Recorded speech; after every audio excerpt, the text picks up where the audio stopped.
ta yaya ita gwamnati ta san wannan? Gwamnati ta san ilimin addini, gwamnati ta san waɗannan littafai da nake ciro maganganu a kai, gwamnati ta yi risacin ta duba su, ta ga maganganun nan babu ni na faɗa ya zama ni na tunzara jama'a. Ya kamata gwamnati kafin ta nasabta maganganun ta tabbata ni na yi su. Idan ku akwai su littafai ba ni na yi ba to gwamnati ta zalunce ni kenan, dan maganganu ba nawa bane, na waɗanda suka rubuta ne, ban ga laifi ba dan na bijirar da shi.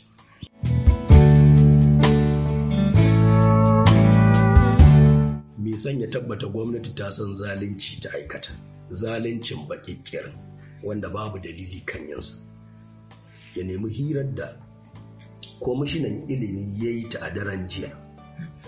Za a je na faɗa ƙarara waɗannan malamai da yau gwamnati da jiya gwamnati dafawa, gwamnati na da cikakken sani ce azzalumai ne, marasa gaskiya ne, masu siyasar addini ne, kuma sun juya al'amura ne da gangan, sun sigar da siyasa cikin saɓanin ilimi.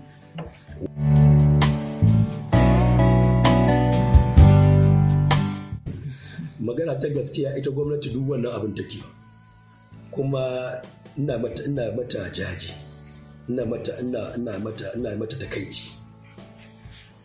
Dalili shi ne wannan kuskuren ta yi ta samu matsalar da ta samu zaben 2019.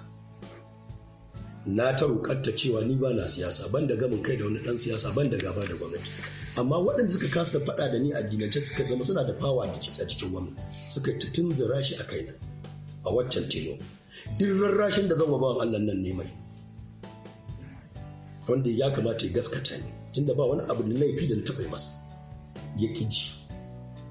Aka zo aka yi wannan abu, aka shiga wannan markabu, ya zama na wannan jawabi na wai ɗauke shi a matsayin yaƙarsa ne. Ni ba yaƙarsa ne yaƙi na siyasa, yaƙarsa ne yaƙi na aƙida, wanda yaƙan nan ta aƙida in zai gyara a shirye nake in gyara, in tafi da shi, in zauna da shi lafiya.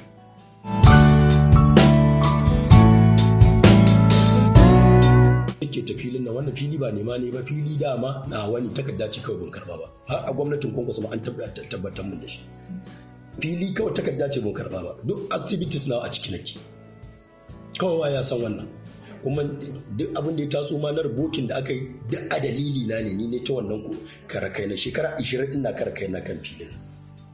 Shekara 20 ya tazara gwamnatinsa da shekara 20.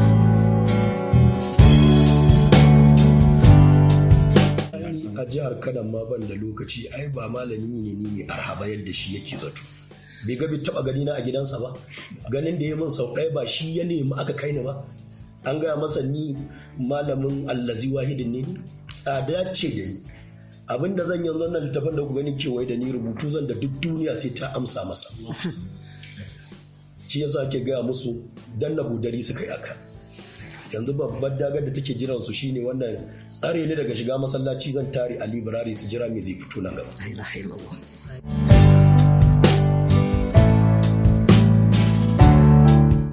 Su nake zaman jira ni yanzu, da batun fidda gun da za a zauna, da ranar da za a zauna ni da Mu'azzam na ɗaya kenan a mataki na ɗaya, ni da Karibu Kabara a mataki na biyu, tunda shi ma ya ce ya gane hadisan nan ba daidai nake ba.